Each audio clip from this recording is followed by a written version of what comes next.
دیکھیے دجال اکبر کے بارے میں جو احادیث ہیں،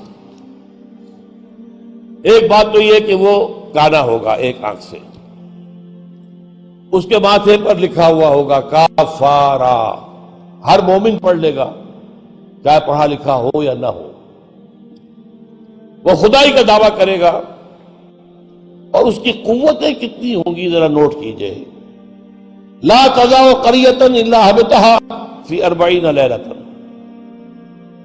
مسلم شریف کی روایت ہے، پوری دنیا میں ایک ایک بستی کے اندر وہ گھوم جائے گا صرف 40 دنوں میں۔ کیسی سواری اس کے پاس ہوگی، کیسی صورت والی سواری ہوگی، اب تو کچھ اندازہ ہے نا۔ آخر ہماری فضا میں ظاہر بات ہے ہمارے ہوائی جہاز 24 گھنٹے میں گزر سکتے ہیں مشرق سے مغرب تک۔ نمبر 2، اس کے 2 کانوں کے مابین 80 گز کا یا 80 ہاتھ کا فاصلہ ہوگا۔ اس کے گدھے کی ماں بین حافر ہمارے ہی حافر آخر مسیرت یومین و لیلۃ، اس کے گدھے کی ایک قدم اور دوسرے قدم کے درمیان ایک دن رات کے سفر کی مسافت ہوگی۔ اب ظاہر بات ہے اس کا گدھا کون ہے آج؟ ہوائی جہاز۔ ینادی بصوت لہ یسمع ما بین الخافقین، کنز العمال میں بھی ہے، مسند احمد بھی حدیث ہے۔ وہ آواز دے گا ایک ایسی آواز سے جس سے مشرق اور مغرب کے درمیان سب لوگ سنیں گے۔ ہو گیا کہ نہیں؟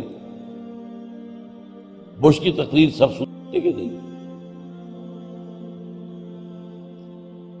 سخرت لہ انہار الارض واسفارھا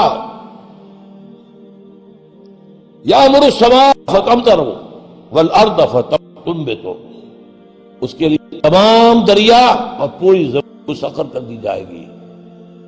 وہ جب حکم دے گا آسمان کو بارش برسائے گا، مادر ذات انز اکمہا اس کو ٹھیک کرے گا، کوڑی کو ٹھیک کرے گا۔ یہ حضرت عیسیٰ والے معجزے ہیں۔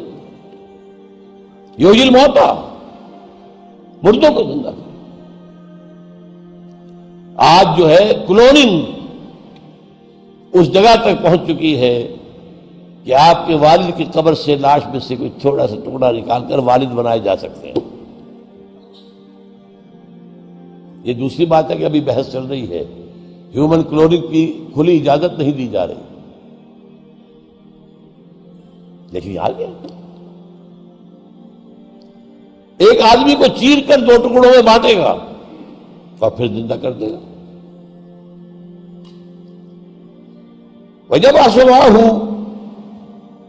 یا یبعث معه الشیاطین علی صورت من قد مات من الآباء والأمہات والإخوان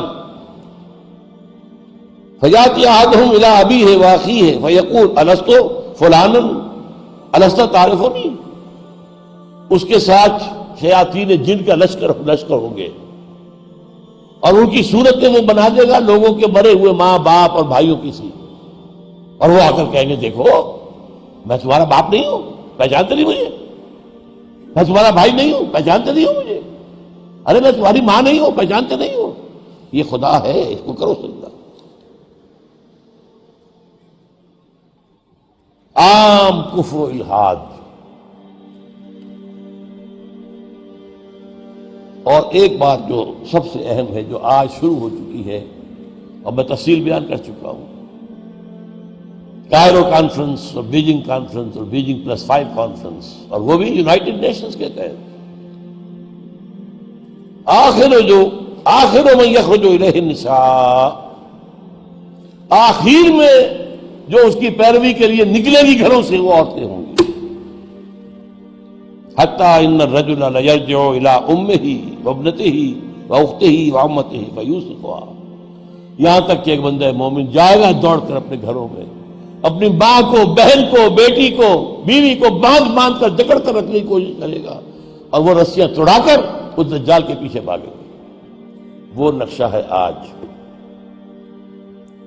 ایک حکم پر یہ شیطان مشرف جو ہے ہمارے ہاں 30% سیٹیں عورتوں کے لیے مقرر کر دی۔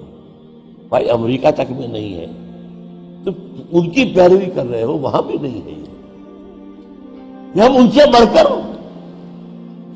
ان کے مقاصد کی تکمیل میں ان سے آگے جا رہے ہیں۔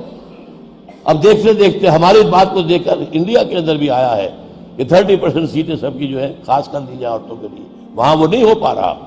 جمہوری حکومت ہے، اختلافات ہو رہے ہیں، ابھی بحثیں چل رہی ہیں۔ اور یہاں کیا تھا، مشرف ایک حکم، اور کوئی نہیں بولا، کوئی مذہبی لیڈر نہیں بولا یہ کیا کر رہے ہو، کوئی سیاسی لیڈر نہیں بولا کیا کر رہے ہو۔ ان کی گھٹی میں سیاست پڑ چکی ہے۔ خطرہ یہ تھا کہ ہم نے اگر ایسی کوئی بات کی تو یہ الیکشن پوسٹ پون کر دے گا، اور الیکشن بڑا ہوا ان کا عام طریقہ۔ بہرحال یہ دجالیت جو ہے، دجال اکبر یہ آنا ہے، یہ ہوگا کون، اس میں احادیث کے اندر اختلاف ہے۔ ایک واقعہ یہ بھی ملتا ہے کہ حضور ہی کے زمانے میں یہودیوں میں ایک بچہ پیدا ہوا، ابن سیاد۔ وہ بڑا غیر معمولی قسم کی صلاحیتیں اس میں تھی، وہ اپنی پیٹھ کے پیچھے سے بھی دیکھتا تھا، وہ سوتا تھا تو اس کا دل نہیں سوتا تھا، وہ پوری طریقے سے اس کے حواس جو ہیں وہ بیدار رہتے تھے۔ تو حضور نے اس کے کچھ حالات وغیرہ کا باقاعدہ مشاہدہ کیا، یہ سوچتے ہوئے کہ شاید یہی دجال بن جائے۔ حضرت عمر نے کہا بھی کہ آپ مجھے حکم دیں، ایسی گردن اڑا دوں؟ فرمایا نہیں، اگر تو یہ وہ ہے تو اسے قتل کریں گے عیسیٰ ابن مریم، تم قتل کرنے والے نہیں ہوں گے، اور اگر یہ وہ نہیں ہے تو خام کا ناحق خون کا جو ہے تمہارے اوپر الزام آ جائے۔ پھر ایک صحابی رضی اللہ تعالی عنہ، تمیم داری، وہ عیسائی تھے، اسلام لائے تھے، وہ کسی بحری سفر پر گئے تو طوفان جو ہے ان کے جہاز کو لے کر ادھر ادھر کئی ایک مہینے تک، اس سے بھی زیادہ، موج ادھر لے گئی پھر ادھر لے گئی پھر ادھر لے گئی، حتیٰ کہ ایک جزیرے میں جا کے ان کا اترنا ہو گیا، وہاں کوئی نہیں تھا، غیر آباد۔ اندر کچھ گئے تو انہیں ایک عجیب سی مخلوق نظر آئی، جساسہ، کہ نہ اس کا پتہ چلتا تھا منہ کدھر ہے دم کدھر ہے۔ اس نے کہا تم کیا کرنے آئے ہو؟ دیکھو فلاں صومعہ ہے، ذرا ادھر جاؤ، گھنا جنگل ہے، وہاں جو ہے ایک صومعہ ہے، چرچ ہے، اس میں ایک آدمی تمہارا انتظار کر رہا، جاؤ۔ وہاں گئے تو دیکھا کہ ایک بہت قوی ہے، بہت لمبا چوڑا، رسیوں میں اور چینز کے اندر جکڑا ہوا انسان، انسانی شکل، اور اس سے پھر مکالمہ ہوا، کچھ سوالات کیے، کیا بحیرہ گلیلی میں پانی ہے؟ کہاں جی ہے؟ اچھا، ایک وقت آئے گا کہ پانی نہیں رہے گا، حضرت عیسیٰ علیہ السلام کی آمد کے بعد جب یاجوج ماجوج آئیں گے تو یہ سارا پانی پی جائے، کوئی قطرہ نہیں بچے گا۔ اس طرح کئی سوالات کیے، اور پھر اس نے غالباً یہ کہا کہ میں دجال ہوں، مجھے ابھی اللہ نے گرفتار کیا ہوا ہے، پھر اب وقت آئے گا مجھے چھوڑے گا۔ ایک روایت یہ ہے، جب حضرت آئے تمیم داری تو حضور نے پھر اعلان عام کرایا، مسلمانوں کو جمع کرایا، اور انہیں یہ سارا تمیم داری کا واقعہ سنایا۔ دیکھیے بھی ہے۔ تو اب یہ کہ اس کے بارے میں یقین کے ساتھ فیصلہ کرنا کہ وہ کون ہوگا، میرا گمان یہ ہے کہ وہ وہی ہے جو ابھی اس صومعہ میں قید ہے، لیکن وہ کوئی جن ہے، انسان نہیں۔